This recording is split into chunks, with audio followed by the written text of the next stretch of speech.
আসসালামু আলাইকুম friends, welcome to my YouTube channel today's world. আশা করি সকলেই ভালো আছেন। আজকের ভিডিওতে আমরা জানব কিভাবে আমরা আমাদের ফোনের ডেভেলপার অপশনটি চালু করতে পারি এবং ডেভেলপার অপশনের ভিতরে থাকা তিনটি গুরুত্বপূর্ণ সেটিংস সম্পর্কে জেনে নিতে পারি। ডেভেলপার অপশনসের ভিতরে থাকা তিনটি সেটিংসের মধ্যে প্রথম সেটিংস যেটি সম্পর্কে আমরা জানব সেটি হলো শো ট্যাবস, অর্থাৎ আপনি যখন স্ক্রিন রেকর্ড করবেন তখন আপনার আঙ্গুলের ট্যাবস বা আপনি কোথায় কোথায় টাচ করতেছেন সেটি ডিসপ্লেতে শো করবে। এরপর 2 নম্বরে আমরা যে সেটিংসটি শিখব সেটি হলো আমাদের যাদের ইন্টারনাল স্টোরেজ 8 জিবি বা 16 জিবি বা 32 জিবি, তারা ইন্টারনাল স্টোরেজের জন্য অনেক সময় প্রয়োজনীয় সকল অ্যাপসগুলো ইনস্টল করতে পারি না, কেননা আমাদের স্টোরেজ শর্ট পড়ে যায়। আর এমনিতেও আমাদের অ্যাপসগুলো দিন দিন আপডেটের সাথে তাদের অ্যাকচুয়াল সাইজে থেকে দ্বিগুণ সাইজে পরিণত হয়ে যায়। সো ভিউয়ার্স, কেমন হবে যদি আপনার ইনস্টল করা অ্যাপসটি আপনার ইন্টারনাল স্টোরেজে জায়গা দখল না করে আপনার এসডি কার্ড বা মেমোরি কার্ডে ইনস্টল করা যায়? তো এই টিপসটি আমরা আজকে শিখব। তৃতীয়ত আমরা যে টিপস বা সেটিংসটি শিখব সেটি হলো আমরা কিভাবে আমাদের ফোনের ডিপিআই বা ডটস পার ইঞ্চ ডিফল্ট থেকে চেঞ্জ করতে পারবো। সো চলুন ভিউয়ার্স, আজকের ভিডিওটি শুরু করা যাক। আপনার ফোনের ডেভেলপার অপশনটি চালু করার জন্য আপনাকে চলে যেতে হবে ফোনের সেটিংসে। অতঃপর আপনাকে অ্যাবাউট ফোনে প্রবেশ করতে হবে। অ্যাবাউট ফোনে যাওয়ার পর আপনারা আপনাদের ফোনে দেখতে পাবেন বিল্ড নাম্বার নামে একটি ট্যাব থাকবে। বিল্ড নাম্বারে আপনারা 7 থেকে 8 বার ট্যাপ করবেন, অর্থাৎ লাগাতার ট্যাপ করবেন। আমার শাওমি ফোনটিতে বিল্ড নাম্বারের পরিবর্তে MIUI ভার্সনের মধ্যে এই সিস্টেমটি ইনক্লুড করা হয়েছে। সো আপনারা দেখতে পাচ্ছেন, আমি যদি আমার ফোনে কয়েকবার ট্যাপ করি, এখানে লেখা আসতেছে no need, you are already a developer, কেননা আমি আমার ফোনে অলরেডি ডেভেলপার অপশনটি চালু করে রেখেছি। সো আপনারা আপনাদের ফোনের ডেভেলপার অপশনটি অন করতে বিল্ড নাম্বারে কয়েকবার ক্লিক করবেন। আর যদি আপনাদের শাওমি ফোন হয়ে থাকে তাহলে আপনারা MIUI ভার্সনে কয়েকবার ক্লিক করলেই ডেভেলপার অপশনটি চালু হয়ে যাবে। এখন আপনারা ডেভেলপার অপশনটি চালু তো করলেন, তো এই সেটিংসটি তো এখানে আমরা দেখতে পাচ্ছি না। সেটিংসটি কোথায় গেল? সেটিংসটি হতে পারে আপনার মূল সেটিংসের ভেতরেই, অর্থাৎ এখানে থাকতে পারে কিংবা অ্যাবাউট ফোনের ভিতরেও থাকতে পারে। যেমনটি আমার ফোনে অ্যাবাউট ফোনের ভিতরে না থাকলেও এটি আছে অ্যাডিশনাল সেটিংসের ভিতরে। তো আমরা যাব অ্যাডিশনাল সেটিংসে।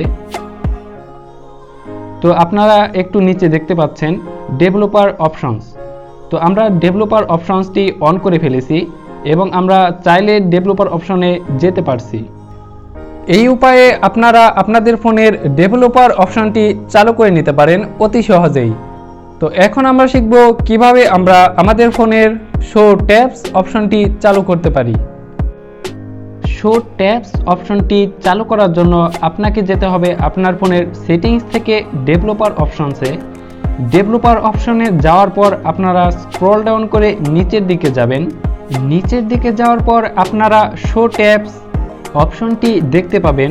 তো এখান থেকে আমরা সিম্পলি শো ট্যাবস অপশনটি অন করে দেব।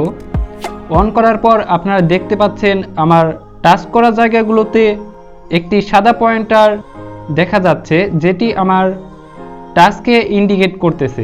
সো ফ্রেন্ডস, আপনারা দেখলেন কিভাবে আমরা আমাদের ফোনের শো ট্যাবস চালু করতে পারি।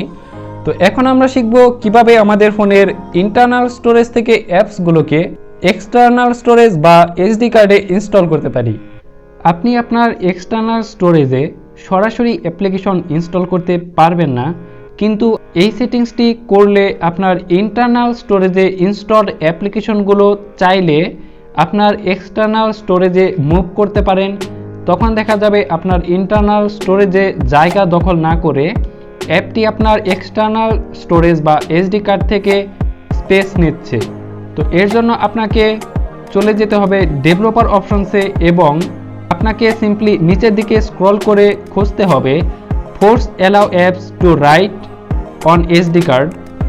আপনারা দেখতে পাচ্ছেন আমাদের সামনে এই ট্যাবটি আছে এবং এর নিচে লেখা আছে makes any app eligible to be written to external storage. তো আমরা এটিতে ক্লিক করে দেব। এরপর আমরা সিম্পলি ব্যাকে চলে যাব। তো আপনি সিম্পলি একটি অ্যাপে ট্যাপ করে রাখবেন এবং অ্যাপ ইনফোতে ক্লিক করবেন। অতঃপর চলে যাবেন স্টোরেজে। ধরা এখানে আমার ফোনে কোনো এসডি কার্ড ইনস্টলড না থাকায় আমি আপনাদেরকে মুভ করে দেখাতে পারছি না। তো আপনাদের ফোনে যাদের ফোনে এসডি কার্ড ইনসার্ট করা আছে তাদের এখানে অপশন আসবে এটি মুভ করে অন্যত্র আপনার এসডি কার্ডে নেওয়ার। সো এইভাবে আপনারা আপনাদের এসডি কার্ডটিকে ইউজ করতে পারেন অ্যাপসগুলোর ডেটা স্টোর করতে।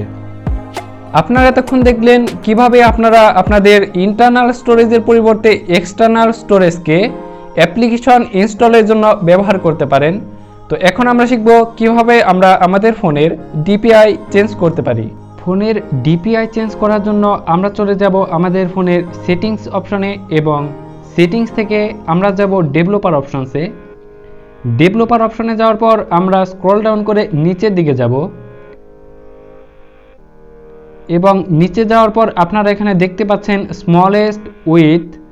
তো এটাতে ট্যাপ করবেন। এরপর এখানে আপনি যত ডিপিআই করতে চাচ্ছেন সেই সংখ্যাটি বসাবেন। যেমন আমি এখানে 500 করে দিচ্ছি এবং ওকে ক্লিক করছি। তো দেখতে পাচ্ছেন আমার ফোনে ডিপিআই চেঞ্জ হয়ে 500 হয়ে গেছে এবং আপনারা এর ভিউইং লেআউটে একটু চেঞ্জ দেখতে পাচ্ছেন। তো আমার যেহেতু ডিপিআই চেঞ্জ করার প্রয়োজন নেই, আমি আগের সিস্টেমে ফিরে যাচ্ছি।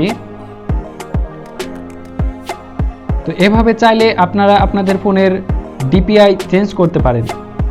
এই সেটিংসগুলো ব্যতীত এখানে আপনারা দেখতে পাচ্ছেন অনেক ধরনের সেটিংস আছে যেগুলো আপনারা চাইলে কাস্টমাইজ করতে পারবেন আপনার মন মতো। তবে আপনারা যারা এই সম্পর্কে না বোঝেন তারা এই সেটিংসগুলো না করাই ভালো, কেননা এখানে এমন কিছু সেটিংস আছে যেগুলো অন করলে আপনাদের মোবাইল ফোন চালাতে অনেক ধরনের প্রবলেম ফেস করতে হতে পারে। সো আপনারা যা করবেন একটু বুঝে শুনে করবেন। সো ভিউয়ার্স, আশা করি আজকের ভিডিওটি আপনাদের জন্য হেল্পফুল ছিল। ভিডিওটি যদি আপনাদের ভালো লেগে থাকে তাহলে আমাদের ভিডিওতে একটি লাইক করে দিবেন এবং ভবিষ্যতে এমন টিপসগুলো পেতে আমাদের সাথেই থাকবেন। ধন্যবাদ।